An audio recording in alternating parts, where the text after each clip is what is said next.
So what this video is about is making one of these sensory blankets, sometimes called a fiddle blanket. And the reason it's called that, its job really, is to provide us tactile stimulation. So our local sewing group has been initially started off making these for children with special needs, but I think we've sent some into all sorts of schools now, because there's an appreciation of how it can make children feel more settled as they can sit quietly and run their fingers over the interesting textures and little activities. We've got a zip here. We've got a zip to undo, just to play with. We've got an opening door. This is a fairy door in this tree, and that's got Velcro on it. Velcro's always interesting to play with. We've got this character here, Pollig, because he stars in a little story we've got about a fairy door. There's just some little additions up here of this netting, because netting feels fabulous. I don't know whether they're dragonflies or birds, but they're just something to fill this corner here. And one of the things that I particularly wanted to do with this sensory blanket is to use the vintage machine. So this is a straight stitch machine, there's no zigzag, so we've got to get a little bit creative in how we apply some of these things. But the marvellous thing about the vintage machine, quite a lot of vintage machines will come with attachments that do all sorts of amazing things. So it's the chance to explore some of those. We've used the tuck marker and the ruffler to achieve some of these. So you might be surprised to find that you've got these attachments if you have a vintage machine, and this is a chance to play with them. So let's start with the materials that I'll be using. The backing for all of this is two pieces of old duvet cover, as it happens. This sort of project is very good for using up recycling fabric. These are, they're both, I think, 17 inches square. We'll see it on the back, but on the front, we're going to cover the front completely with some of the work that we're going to do. The reason why I wanted to showcase the vintage machine here is because we can use some of the cool attachments, like the ruffler.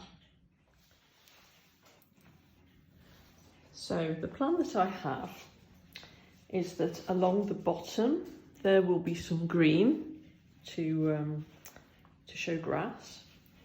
So I've cut some strips that I'll use to make a ruffled effect. So they're a little bit longer. They are about 23 inches long. There's 3 of them and they're 3 inches wide, and we'll use those in the ruffler.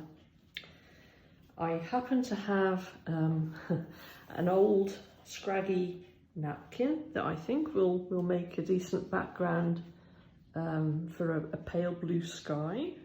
I may have to piece it, but I think it'll probably be okay as it is. I've got a piece here that I want to put some pin tucks into, because it'll be the trunk of a big old tree. So I've got this piece here, which is, what is that? That's 8 inches by just over 12 inches. And I think that'll be a nice size when it's got some pin tucks in. We'll look at that in a bit. The tree will also have a little fairy door in it. And I'm going to use this scrap of stripy fabric to make a fairy door. I've drawn freehand what I think that's going to look like, but I'll check that once we've got the tree in place. And then I've got some green chiffon, and I'm going to have a go at, I think the top of the tree might look nice if I have one or more yo-yos. I'll show you what I mean there. Because this is all about texture.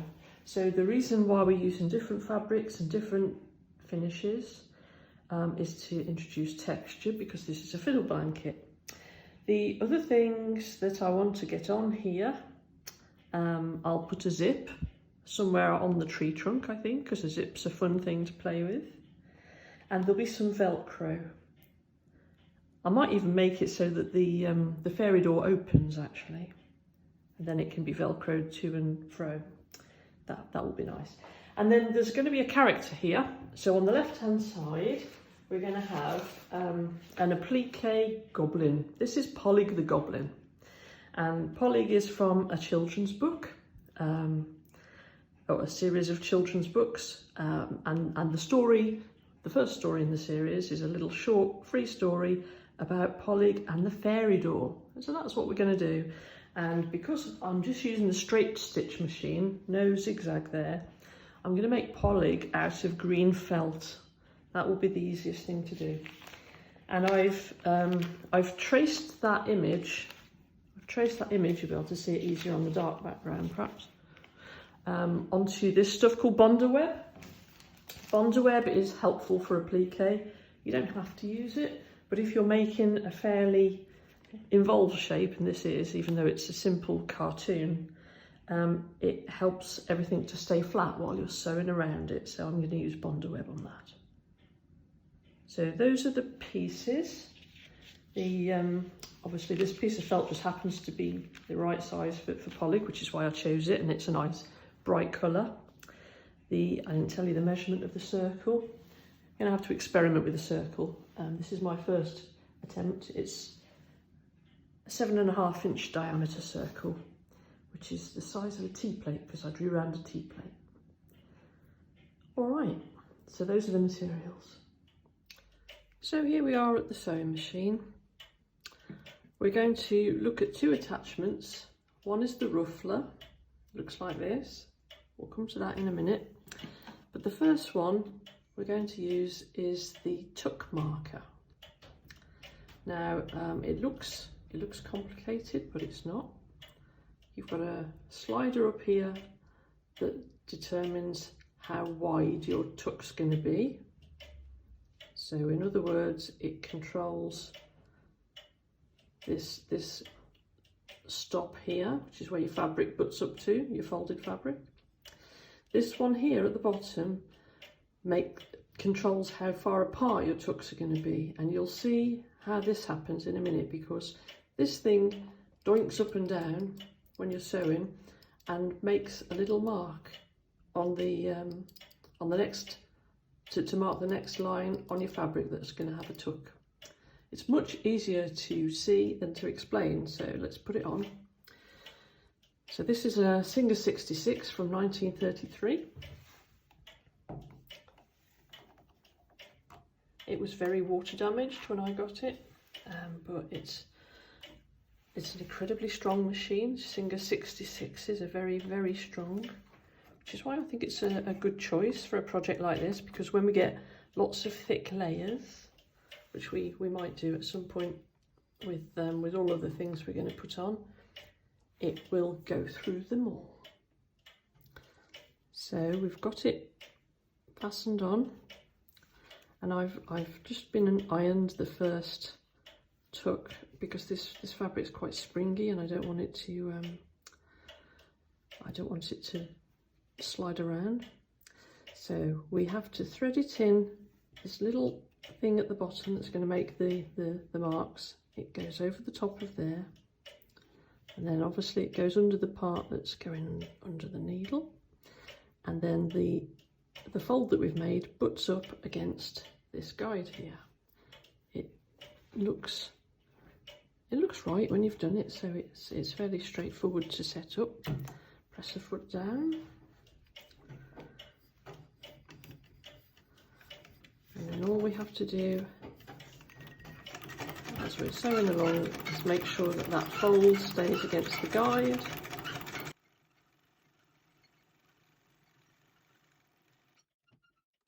Foot up, and that's our first pin tuck. But more importantly, the thing that this attachment does for us, can you see how it's marked a line to show where the next pin tuck is going to go? So it may not show well on the camera, but I can see it quite clearly here. So I would fold the fabric along that new line, and I make sure I don't accidentally get the end caught into that.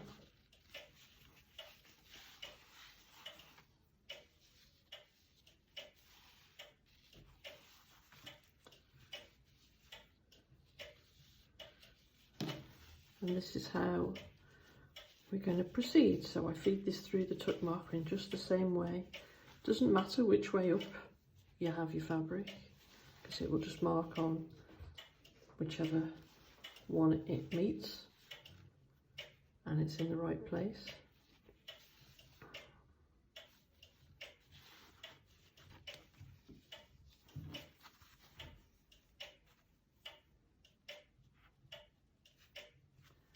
What I should have said there, of course, is that it doesn't matter which way round you have the fabric, it does matter which way up you have the fabric. You need your wrong sides together. Don't make the mistake that I just did and crazily sew some right sides together, because that's not what we want. So I'm lined up again, and the line that the tuck marker drew is this folded line here. So we're going to sew another tuck.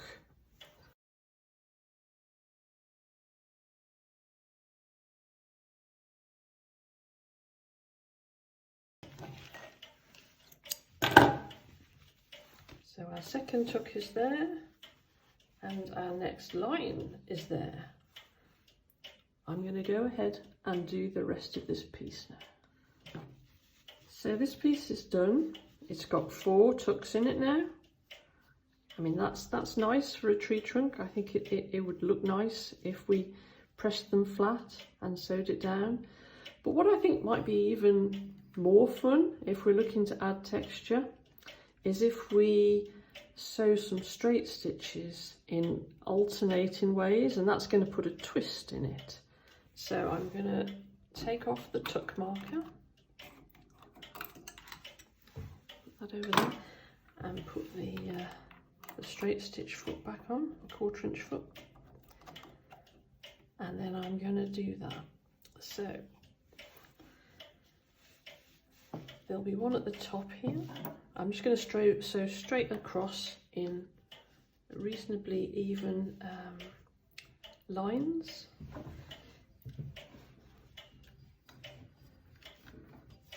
Flattening the tucks in first one direction and then the other.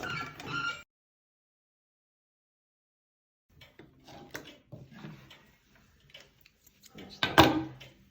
Now if I'm to go back the other way, I need to find a reasonable distance where it will make a nice shape and not be too squished.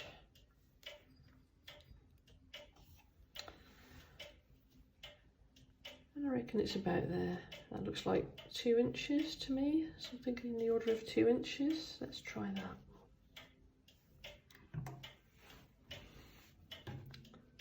So being careful now to flatten the tucks in the opposite direction, and also be reasonably straight.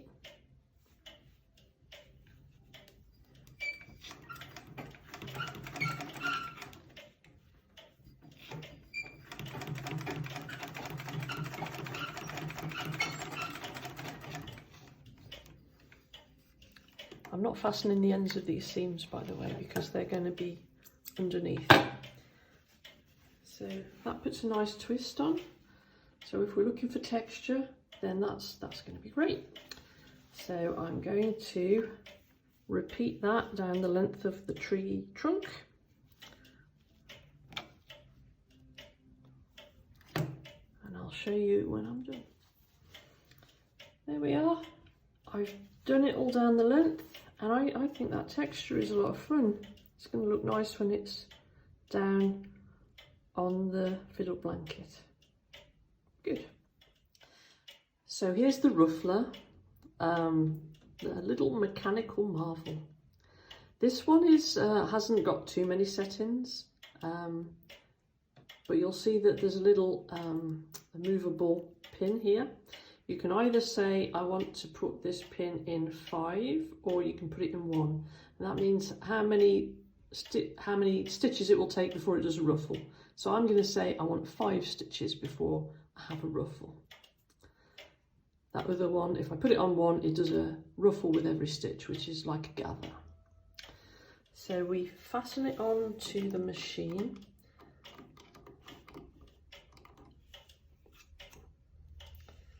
And the way that this goes on is a little bit like if you've ever used a walking foot.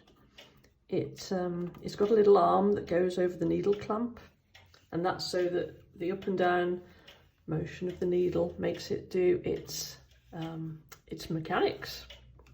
So you'll remember that I cut these green strips, and I cut them longer than I need them, and that's because one of the things that the ruffler has is like these 2 kind of blades here are what drag the fabric through and ruffle it, and it grips so tightly that you can't really adjust the fabric backwards. You have to drag it in or pull it in forwards. To pull it backwards, you'd damage the fabric. So I'm going to just say, hey fabric, you know what, you can have a bit of a run up, a little bit of wastage at the end, that's okay. So and of course you've got to pull it through. It is very tight on that bit where the 2 blades meet, because it has to grip fairly tightly.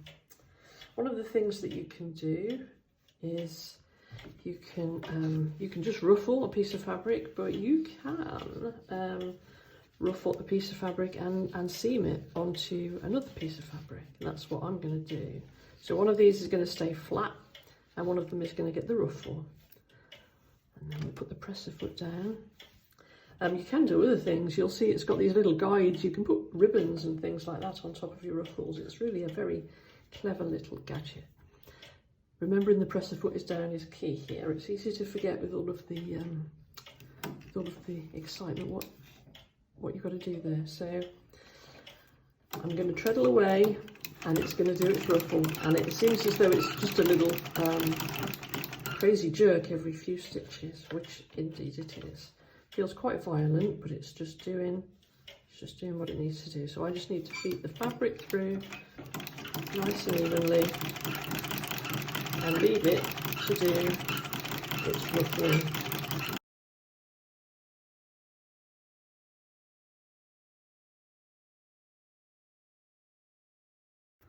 Take it out, and look at that beautiful ruffle. Yeah. So my plan is to attach this onto the fiddle blanket as grass. So I'm going to attach another piece to the same.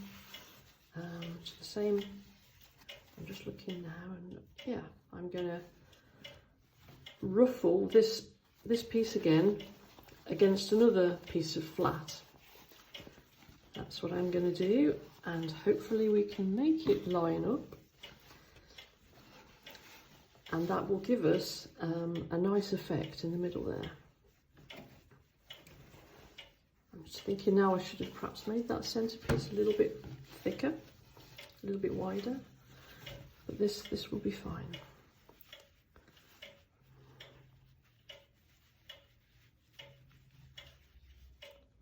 So again, I'm pulling through that spring clamp thing, press the foot down, get rid of this, whatever that is.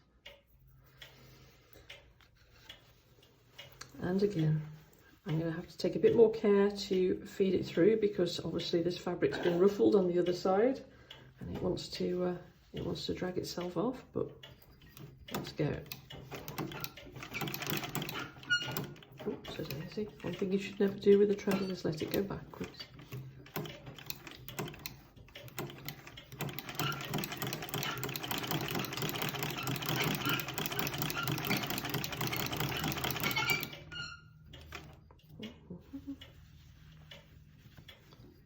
Try to straighten everything out.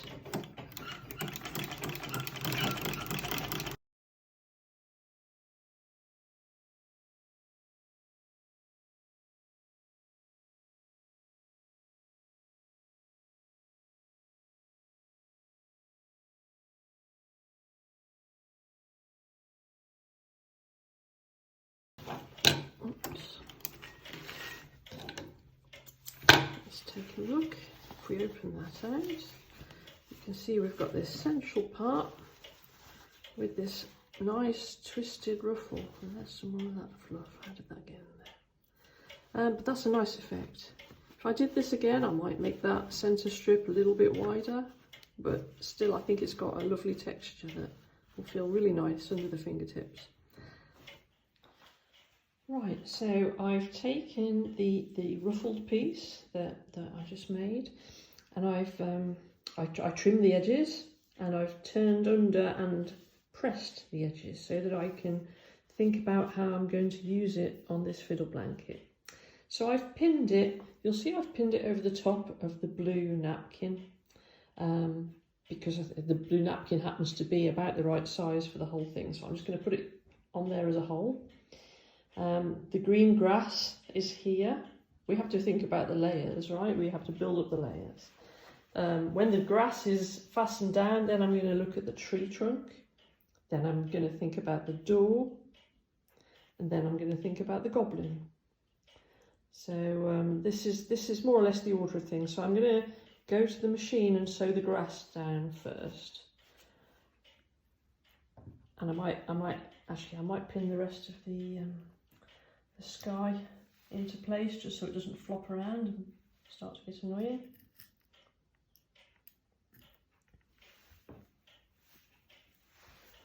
Okay, so back over here on the machine, I'm going to sew the grass down. I'm starting on this top edge here because some of the ruffling has pulled this piece slightly out of square. And my reasoning is that if I can get the top edge straight, I'm probably less bothered about a few puckers in this, what's going to be the bottom edge. That's my thinking.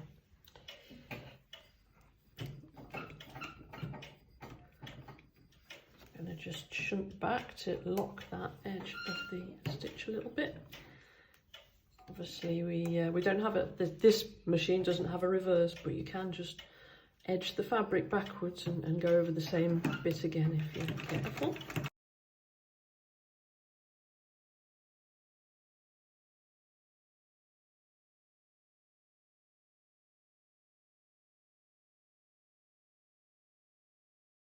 There we go, so I'll go around the edges now.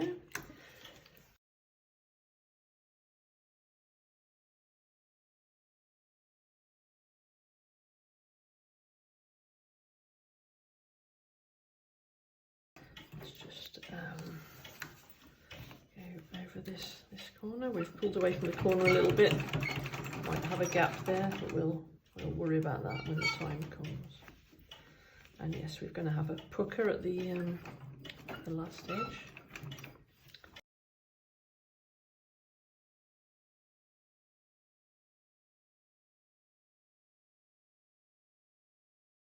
There we are, that's our grass fastened down. So I've put the tree trunk on, and well, I went to the iron first and trimmed the edges and folded them under, and then I've pinned it into place, ready to sew. So I'm just going to sew the tree trunk down onto the base. I'm starting at the top because if there's any discrepancies, then I can lose those under the green thing that we're going to put on there.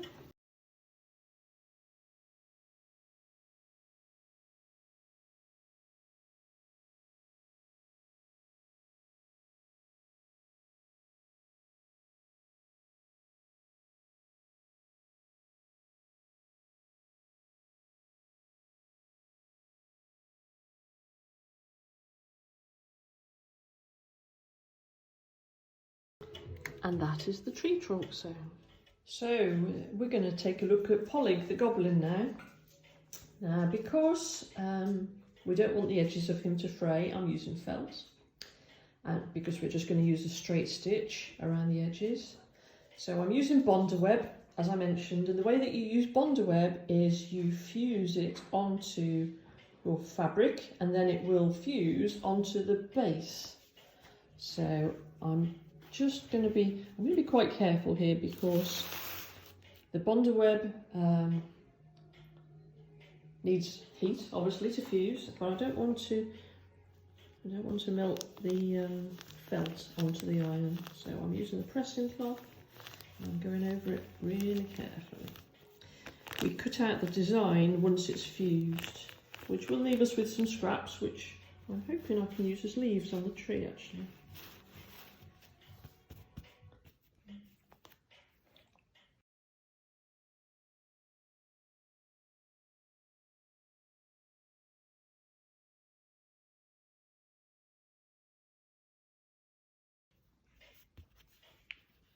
There's a backing paper on this, so when we want to stick it onto the base, we just peel that off. But first of all, I'm going to cut polyg out. So I've got some little sharp scissors and I'm just going to go around the edge of the design, following those lines that I traced on there. By the way, you'll have noticed that polyg is pointing the wrong way. We want him to be pointing to the tree. This is deliberate because when I turn him the other way up, which I'll need to do to stick him down, he'll be pointing the right way. One of the last things that we'll fasten down onto this, so I'm not going to put him on there just yet, but I want to have him here so I can just, I can think about where the other things will go. So I think the next thing that I'm going to do is look at this green chiffon circle that I cut out, because what I was thinking I would do with this is make a yo-yo. And so can you see this? Sorry. I'm putting a running stitch all the way around the edge of the circle. These are not beautiful stitches, they're just big, quite ugly stitches so that I can gather it. So I'm just literally going quite quickly all around the edge. You can push a whole bunch of stitches onto the needle at the same time. We just need to be able to gather it around into the kind of powder puff thing that we're going to do. In fact, sometimes these things I think are called Suffolk puffs rather than yo-yos. I'm not sure which is correct, and whether this is going to be a correct puff or yo-yo. Anyway, it remains to be seen whether the thing that's in my head is actually going to work. We might need to, because this is going to be very thin, we might need to put something underneath it, but we'll see. There we are, we're back at the beginning. So we've got a gathering stitch all the way around the edge of this circle now, so I'll take the needle out and put that away. So now, can I gather the edges together and make it into... The reason I wanted to do this is because, again, we're all about the texture, we're all about the things that feel nice to the touch. And I think chiffon, especially if you can have floofy edges, is really good for that. So this has gone into a quite small puff. I should have seen that coming, but that doesn't mean to say I'm unhappy with it. I quite like the way this looks. I'm going to tie the edges together to keep that into place, and then I can manipulate it into the shape that I want. But it's clearly too small to be, well, on its own anyway, it's too small to be the top of the tree. So what I think I might do is make a few of them. Just knotting the edges there to keep that in place.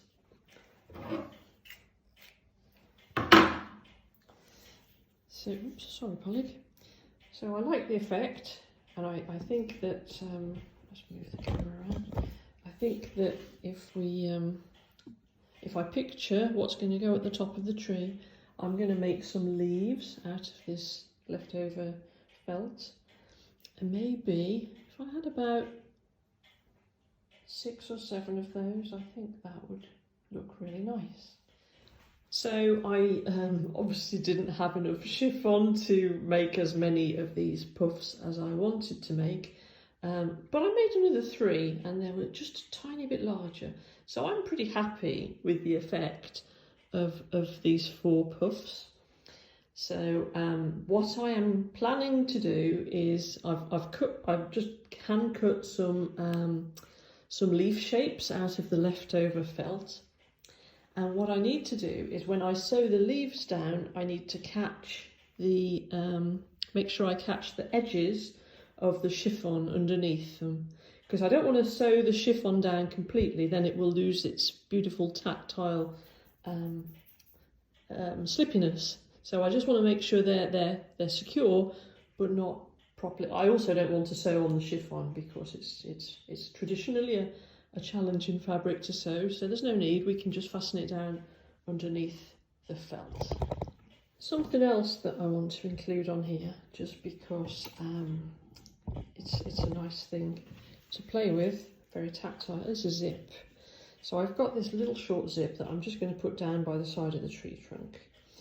This particular zip has got quite a frayed end. It's one that's come out of something, so if I'd have thought about it before I put the grass down, I might have embedded it within the grass, but now I'm just going to make a little cover for that end out of the same green, and that will be fine. So I'm going to just pin that in place and then I will sew the zip on. So you can see I've put the zip foot on. The zip foot obviously just makes sure that we don't hit the teeth of the zipper as we're sewing.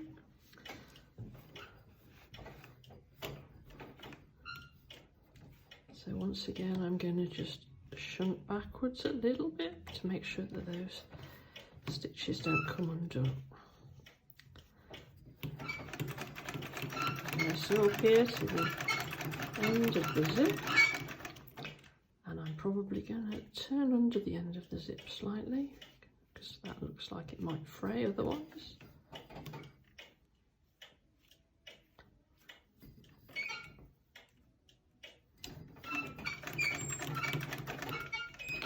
Oops.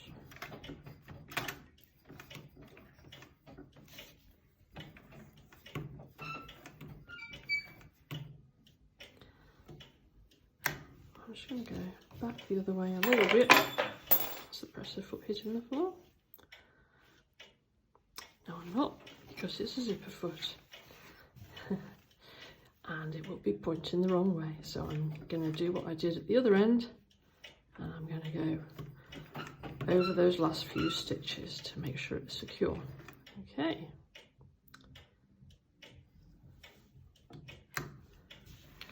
Cut that one free and do the other side.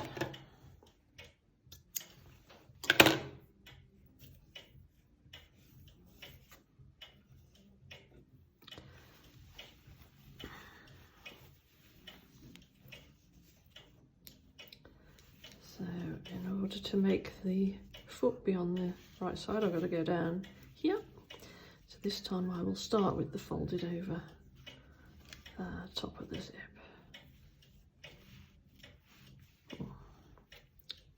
Try and make it match the other side.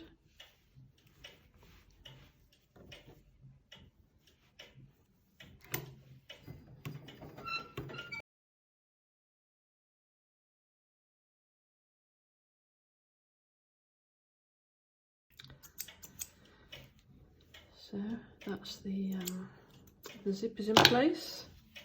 Like I say, I'll just I'll fasten, cover the end with this green thing. So I'll turn the camera off while I change the cotton. So you'll see I've still got the zipper foot on, because actually we're going to be going quite close to the metal end of the zip here. So let's keep it on just to do that, then we'll switch back.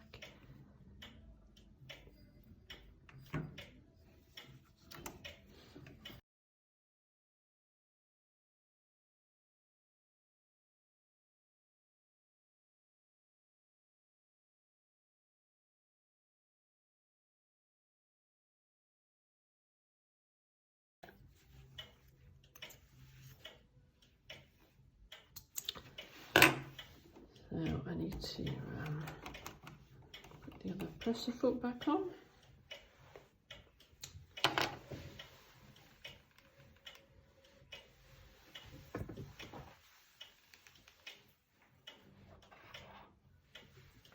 Should have fallen on the floor.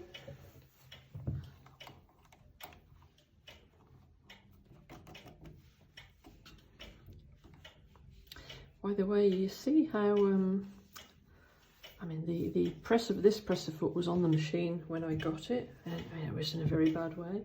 When the weather gets warmer, I might try and polish this up. You can see it's smooth. Well, you can't see it's smooth, but I'm telling you it's smooth, but it is very discoloured. It could perhaps do with a little bit of polishing action with a Dremel. I'll do that at some point. So now I am going to sew down these leaves, and if you remember, the leaves are going to fasten the chiffon in place. So we're kind of doing a two for the price of one here. So I'm going to start with, let's start with this one. So I'm just going to do a straight stitch around the edge of each leaf, and from the way I've placed them, I hope that they will fasten the raw edges of the chiffon, because I've placed them carefully over that centre part where all the gathered edges are.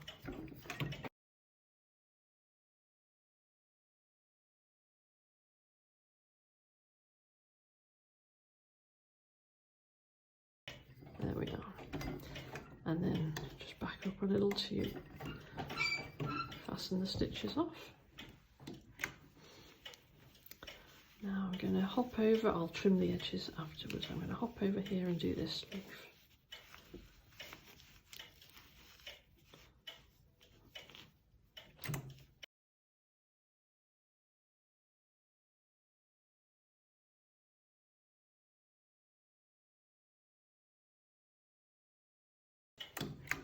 Okay, I'll turn the camera off now and stitch the other leaves, but hopefully you can see that that's fastening down the chiffon. I'm pretty sure, we can check afterwards, but the edges of the chiffon should all be captured.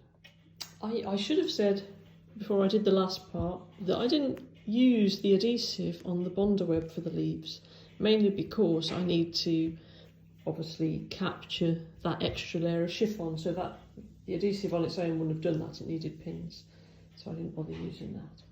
So I'm pretty happy with the way the tree looks. Now I'm gonna, before I do poly, I just want to sort out the door. So I've cut out now 4 of these little archway pieces. So what I'm going to do is make up 2 doors. One will be fastened down to the tree, and one will be something that can be opened, because that'll be fun. So all I'm going to do is sew right side to right side and turn them through. It seems like the easiest thing to do, they're only small parts. So here I am with one of the doors. I'm just going to take a tiny seam around the edge, leaving a gap to turn it. Tiny seam, and then yeah, I can turn it through, and then it's a nice flat piece that I can just deal with.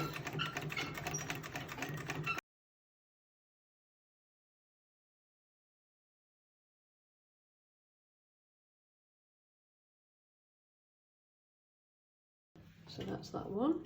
I'll just do the other one, and then we'll turn them through. So here are the 2 door shapes that I just made. I'm going to trim these corners because I want them to turn nicely. I'll put a couple of tiny clips in the curved part. And then this is a very narrow seam. And then we should be able to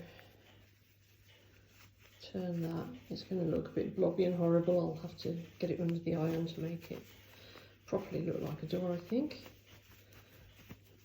But hopefully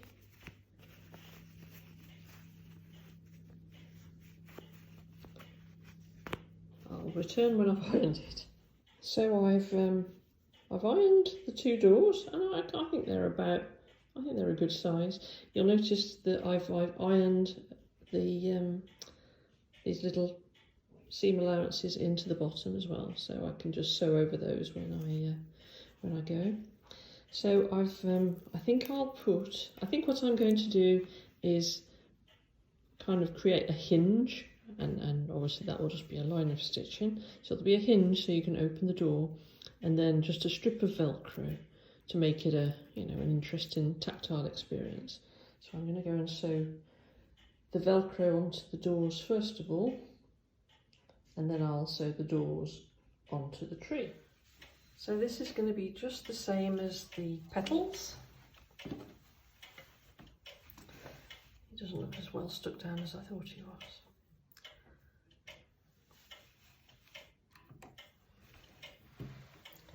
This is going to be a little bit fiddly to go around all the corners, but there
we are.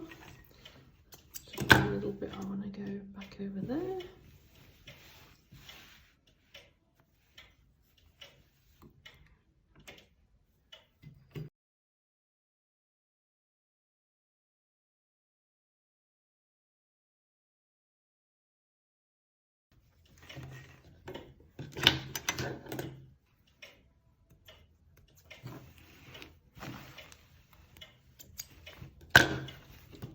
And that's Pollig sewn down. So I wanted to give Pollig some features. We can't use buttons and things like that on these blankets in case they get pulled off. And so I have put the hopping foot onto the machine, which lets us do free motion embroidery. Don't expect a marvellous demo of this technique because I don't really use it very much, but I think it will work for giving him eyes and a mouth.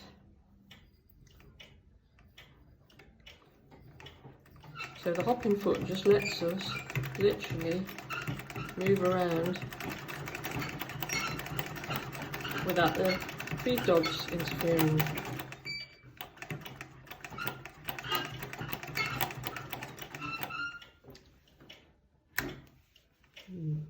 Am I pleased with that? Not sure. Let's have a go at the other one.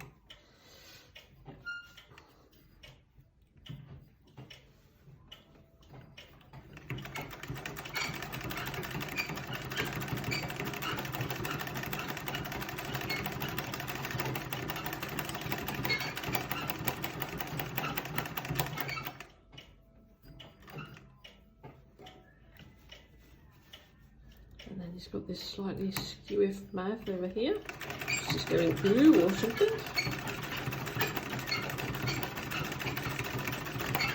By the way, I'll add the link to the Pollig story because you should take a look. It's a cute thing. What do we think? I'll think on that. One more thing that I thought I might add, because we've got this slightly empty corner over here, which is sky.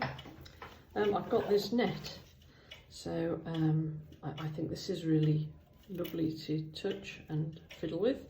So I'm going to just literally make a couple of, I don't know what you call them, they can be clouds or they can be dragonflies, but I'm just going to sew a couple of little shapes down of this stuff because they'll be nice to touch. So all I'm going to do is sew them across the middle here, which is why, you know, I think they can be clouds, they can be dragonflies. So a little rectangle.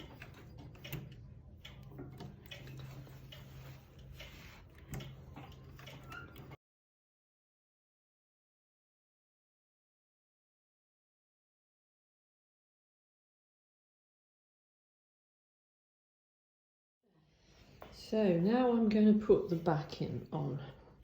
I've changed my mind about using another piece of this duvet. I think I'm going to cut a piece out of this, which is, I think it's curtain or upholstery fabric. It's going to give it a lovely weight.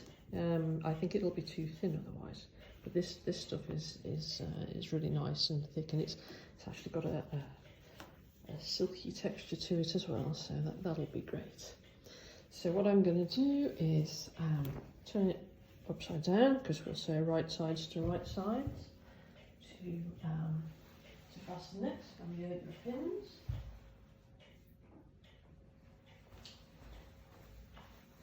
And I'll just pin it to this corner, then I can cut out the piece I want. That other piece of duvet won't be wasted. I'll use it for another blanket.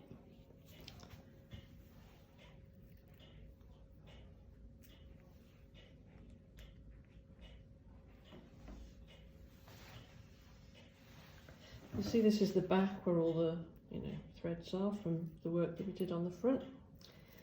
Obviously this is going to be hidden, so it can be as scruffy as it likes. I'm going to put a few more pins in because this is the part that we don't want to shift around as we're sewing it closed.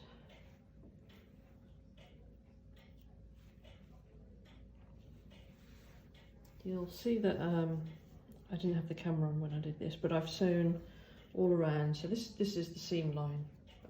I looked at the right side when I did that so that I could make sure we've got everything included. The bit that we don't want to include in the seam is the edges of the trees, so I'm just going to tuck those in.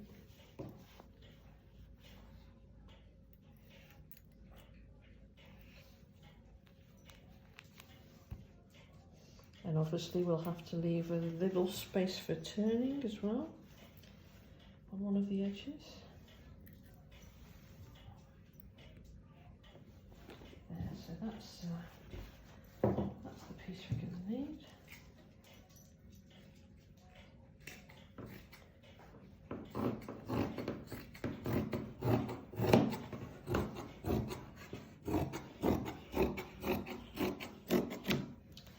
Now I'm going to go and sew. So here we are. I'm going to sew around, and I will leave, where will I leave the gap? I think I'll leave the gap at the top. I'll leave it in the middle, and that would be less bothersome to close up afterwards.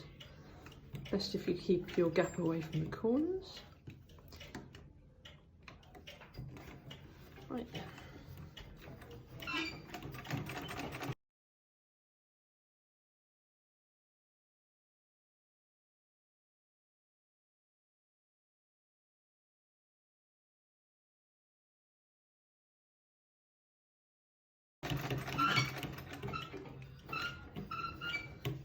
Okay. Oh, hang on, I've overshot where I was supposed to go. Turn round.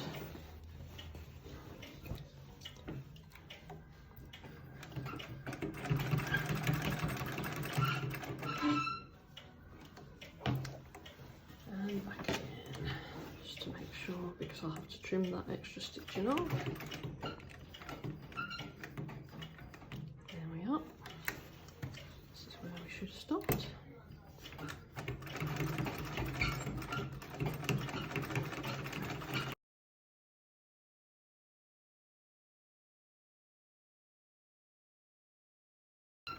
And we're ready for trimming and turning. Okay, so back over to the mat. I'm going to trim the corners and trim the edges, and then we're going to turn it through.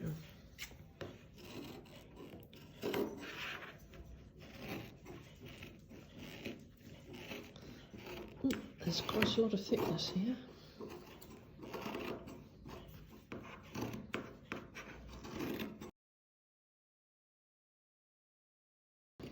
Right, scraps over there. So now,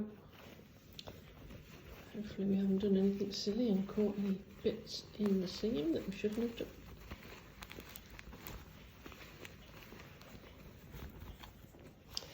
Okay, well, we've got a little bit more work still to do, but not much. This is a very good preview of what it's going to look like. I'm going to top stitch around the edges, which will fasten the gap at the top and also give a nice finish around all the other bits.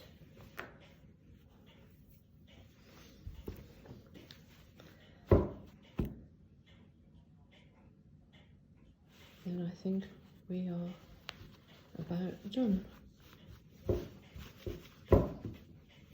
There's a question in my mind whether we want to fasten down any of the bits in the centre to stop it being baggy. We'll have a look at that when we've sewn it down. So we're closing up the top here with some top stitching, and I'm just going to carry on around the whole rest of the edge.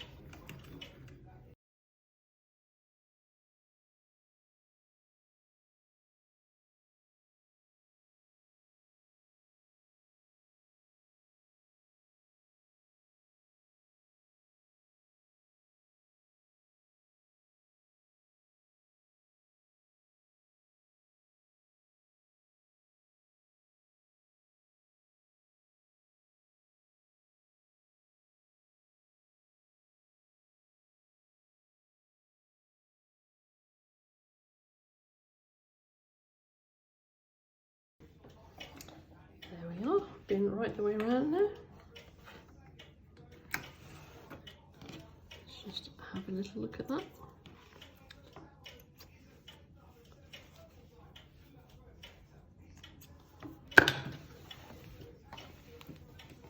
And there we have it.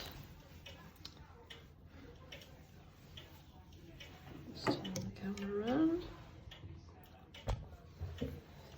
So, I think that's pretty good. It's got a nice weight to it. This lovely velvety stuff on the bottom. I'm thinking that, is this too baggy? There might be a couple of opportunities to just put a quilting line down the middle to keep it all slightly tighter together. But yes, we might decide to do that, but maybe we won't. It's basically finished. That's a lovely fiddle blanket. We've got the working zip, we've got the opening door, we've got all these lovely textures, the ones that are in the fabric and the ones that we introduced with the attachments and Pollock. Here it is. This is the finished blanket, and I'm pretty pleased with this. I think there's lots of great texture there. There's the netting, which it's wonderfully tactile. The bits of chiffon. This is so nice to feel. It's just silky and soft. And then I love the way that the attachments have helped us make these glorious bits of. Oh, it almost feels like a xylophone. You can run your fingers up and down it. And the fairy door, of course, we mustn't forget the fairy door, and the zip. So we've achieved all of the things that we wanted to, and we've done it all with the vintage machine. So round of applause for the Singer 66 and the vintage attachments.